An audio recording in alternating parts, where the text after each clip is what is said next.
कि सरकार को इस महापंचायत से फर्क पड़ेगा? नहीं, सरकार को हर महापंचायत से फर्क पड़ रहा है लगातार, क्योंकि महापंचायत कोई किराए के इकट्ठे किए हुए लोगों की नहीं है। महापंचायत है, जो किसान है, मजदूर है, वो अपनी इच्छा से इस आंदोलन को समझ रहा है और लगातार इसमें शामिल हो रहा है। इसलिए इसका मतलब साफ है कि जो किसान है, जो मजदूर है, जो आम आदमी है, वो समझ रहा है और जाग रहा है और सरकार के खिलाफ खड़ा हो रहा है। इसलिए जो पंचायत है, इनका बहुत महत्व है। क्या लगता है आपको, आप भी सुप्रीम कोर्ट के एडवोकेट हैं, कि सरकार क्यों इन बिल से पीछे नहीं होता? नहीं, सरकार पीछे हटेगी, लेकिन सरकार अभी जो है थोड़ा सा और परख रही है किसानों को और मजदूरों को। और सबसे बड़ी बात यह कि इस समय जो इलेक्शन चल रहे हैं 5 राज्यों में, और उनमें भी सबसे जो महत्वपूर्ण इलेक्शन जिसे आप कह सकते हैं सरकार के नज़रिए से, वो है पश्चिम बंगाल का और असम का। इन चुनावों की वजह से सरकार अभी शांत बैठी है। चुनावों के जो नतीजे आएंगे उसके हिसाब से उसका रिएक्शन होगा। निश्चित रूप से जब सरकार इन चुनावों में पिछड़ेगी, हारेगी, उसका अलग प्रभाव होगा।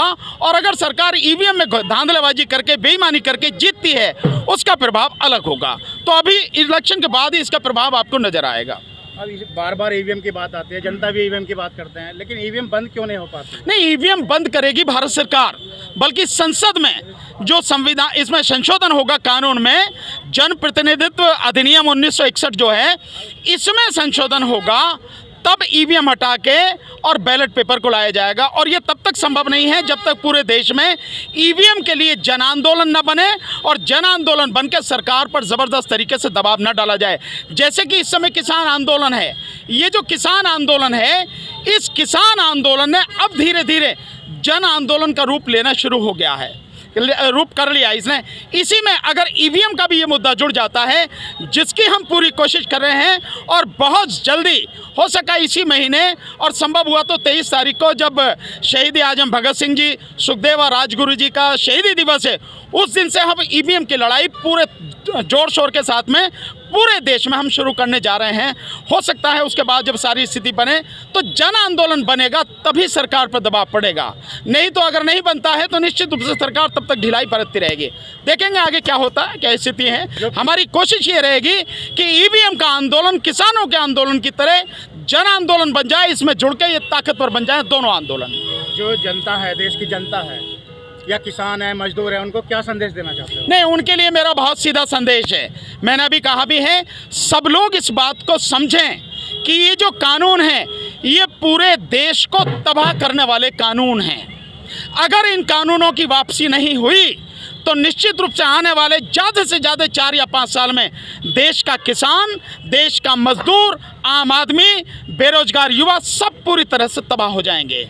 और केवल यही नहीं, ये जो व्यापारी जो हैं, जो दुकानें हैं, ये भी तबाह हो जाएंगी। आप समझिए कि इस कानून से तकरीबन 120 करोड़ लोगों पर, यानी 120 करोड़ से ज़्यादा लोगों पर जो प्रभाव पड़ेगा, उसका नतीजा ये होगा कि जब लोगों के पास खाने के लिए रोटी नहीं होगी, लोगों के पास पैसा ही नहीं होगा, इन दुकानों से खरीदने कौन जाएगा? तो क्या ये दुकानें बंद नहीं होंगी?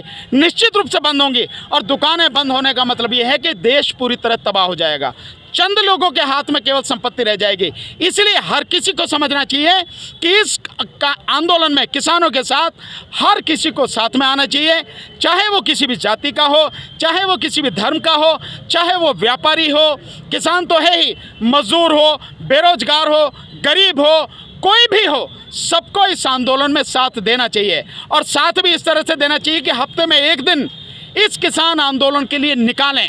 दिल्ली के चारों तरफ जहाँ भी है, सिंघू बॉर्डर पे है, आपके टिकरी बॉर्डर पे है, गाज़ीपुर बॉर्डर पे है, शाहजहाँपुर राजस्थान बॉर्डर पे है, या पलवल बॉर्डर पे, जहाँ भी है, जहाँ भी आपको जैसी स्थिति लगे, इस किसान आंदोलन में जाके अपनी भागीदारी निभाइए, अपनी उपस्थिति वहाँ दर्ज कराइए। हफ्ते में एक दिन हर कोई दे सकता है। मैंने देखा है लोग ताश खेलते रहते हैं, दिनों दिन ताश खेलते रहते हैं, सुबह से लेकर शाम तक ताश ही खेलते रहते हैं। अगर आप ताश ही खेल लें तो यार 4 जने उठ के वहाँ चले जाओ, वहीं बैठ के ताश खेल लेना, वहाँ आपको खाने के लिए रोटी भी मिलेगी, सब मिलेगी, लेकिन 4, 6, 10 आदमियों की गिनती तो बढ़ेगी। कम से कम इस तरह से सोचने की ज़रूरत है। इसलिए आंदोलन जो चल रहा है उसका साथ देना है और सरकार के इन कानूनों का विरोध करना।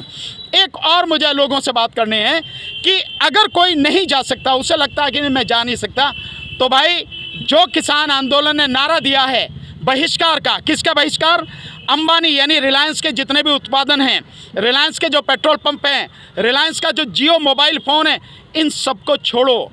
इन जितने भी पूरे देश में 8,783 के लगभग जो इसके रिलायंस के स्टोर हैं, जो रिलायंस डिजिटल है, रिलायंस स्मार्ट है, रिलायंस फ्रेश है, बिग बाज़ार है, इन सब में जाना बंद करो। अगर आपका सामान खरीदना कहीं और से खरीद लो, इनसे मत खरीदो। साथ में अडानी का जो फॉर्च्यून आटा है, फॉर्च्यून तेल है, फॉर्च्यून उसका साबुन है, या फॉर्च्यून उसका बेसन है, चावल है, जो भी है, अडानी का जो फॉर्च्यून है, उससे बिल्कुल सामान मत खरीदिए, फॉर्च्यून का कोई सामान मत खरीदिए।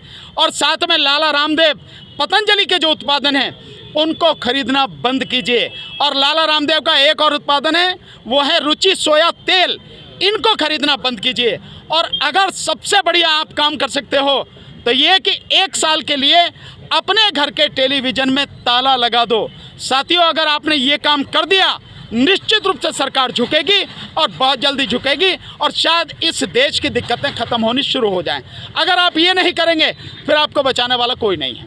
अच्छा, किसानों की तरफ से एक सवाल और आ रहा है कि गन्ने का जो भुगतान है, इतना प्रदर्शन होने के बावजूद भी उस भुगतान को भी नहीं कर पा रहे। नहीं, मैं समझता हूँ गन्ना किसानों को समझना चाहिए, और ये पश्चिमी उत्तर प्रदेश की बेल्ट तो गन्ना किसानों की बेल्ट है, और इन हर किसान को समझना चाहिए कि मोदी जी अपने मज़े के लिए 20,000 करोड़ के 2 जहाज खरीद के लिए आए, और किसानों का जो बकाया है 2 साल का, वो कितना है?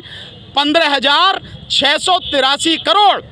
अगर किसानों का दर्द होता मोदी जी के दिल में, जैसा वो कहते हैं, मजदूरों का दर्द होता, तो कम से कम 20,000 करोड़ के जहाज न लाके अपने लिए, अपनी मौज मस्ती के लिए, वो पहले किसानों का पैसा देते। 15,683 करोड़ ही तो है, उसे देते। 5,000 बच गया, उसमें लिया था जहाज। पहले भी तो वो घूमते रहे जहाज में। इस देश के पहले प्रधानमंत्री भी तो घूमे हैं जहाज़ों में, क्या उनमें कमी थी? पूरी दुनिया में वो घूमे। अभी तुम्हें एक जहाज 10,000 करोड़ का लेके आए हो, 2 जहाज 20,000 करोड़ के लेके आए हो, काहे के लिए? इसका मतलब साफ है कि मोदी जी को अपनी मस्ती से मतलब है, मोदी जी को अपने मज़े से मतलब है, किसान और मजदूर से कोई लेना देना नहीं है। 4 साल में इस योगी सरकार ने 1 पैसा भी किसानों का बढ़ाया नहीं है। गन्ने का 1 पैसा भी नहीं बढ़ाया। और इसको आप ऐसे और समझें कि जो पैसा 2 साल से पड़ा है, 2 साल से किसानों के पैसे पर जो ब्याज बैठता है, वो ब्याज बैठता है 1,500 करोड़, यानी 1,500 करोड़। उस 1,500 करोड़ में 2 फैक्ट्रियां गन्ने की, जो गन्ना मिल है, 2 मिल लग जाती हैं, यानी हमारा ही पैसा है, हमें नहीं मिल रहा, और व्यापारी उस पैसे से ब्याज लेके अपनी मिल लगाता चला जा रहा है, या सरकार को रिश्वत दे रहा है, सरकार को चंदा दे रहा है इलेक्शन के लिए। तो क्या है, ऐसी सरकार चाहिए हमें? इसलिए गन्ना किसान जितने भी हैं, उनको तो पूरी ताकत से इस आंदोलन में भाग लेना चाहिए, और ये करना चाहिए, किसान का जो गन्ना है, जैसे ही गन्ना जाए तुरंत उसे पेमेंट मिलना चाहिए। मैं एक बात बहुत सीधी सी जानना चाहता हूँ, आप या मैं मार्केट में से, बाज़ार में से कोई सामान खरीदने जाते हैं, मानो चीनी खरीदने जाते हैं। जब चीनी खरीदने जाते हैं, इधर चीनी तुलवाई हाथ में ली, उधर तुरंत पैसे देने होते हैं। तो किसान का गन्ना जैसे ही तुल जाता है, उसे उसका पैसा क्यों नहीं मिलता? सरकार को दिक्कत क्या है? जब इतने दिन तक सरकार ब्याज खा रही है, मतलब जो मिल मालिक हैं वो किसान के पैसे का ब्याज खा रहे हैं, क्यों नहीं देती है सरकार उनका पैसा? और उसका नतीजा क्या निकलता है? अगर गन्ने पे वहाँ मिल पे देगा तो पैसा नहीं मिलेगा, और अगर उसे पैसा चाहिए तो औने पौने दाम में क्लेशर पे बेचेगा, 250 रुपये कुंटल बेचेगा, 250 बेचेगा, या 200 रुपये कुंटल बेचेगा। ये किसान की स्थिति है। इसके लिए जिम्मेदार कौन है? सरकार। और आज की तारीख में उत्तर प्रदेश में सरकार किसकी है? भाजपा की। केंद्र में सरकार किसकी है? भाजपा की। तो जिम्मेदारी किसकी है? भाजपा की, यानी मोदी सरकार की और योगी सरकार की। तो लोगों को भी समझना चाहिए कि जब सरकारें आपका ध्यान ही नहीं कर रही हैं, तो ऐसी सरकारों को उखाड़ कर क्यों ना फेंका जाए। तो 2022 में क्या लगता है आपको उखाड़ कर फेंक? नहीं, मेरा तो बहुत सीधा है, हम पूरी ताकत लगा रहे हैं 2022 में, न केवल उत्तर प्रदेश में, बल्कि 2022 में देश से भी भारतीय जनता पार्टी की सरकार को, मोदी की सरकार को उखाड़ कर फेंकेंगे। हमारा तो यह है सीधा।